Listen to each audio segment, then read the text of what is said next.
میگن سفیر انگلستان در حال عبور از خیابانی در دهلی متوجه شد که یک جوانی به یک گاوی لگد زد.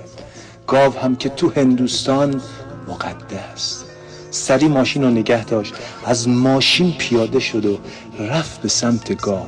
هی گاو میبوسید و هی ازش عذرخواهی میکرد و تعظیم میکرد و خواهش میکرد. مردمم که این صحنه رو دیدن همه اومدن جلوی گاو سجده کردن. اون جوانم حسابی تنبیه کردن. وقتی برگشت سوار ماشین شد، همراه سفیر ازش پرسید آقا چرا این کارو کردی؟ سفیر جواب داد لگد این جوان آگاه داشت فرهنگ هندوستانو 1000 سال جلو مینداخت که من با این کار نذاشتم.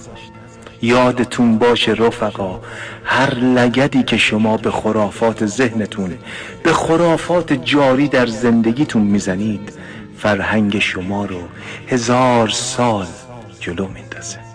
آره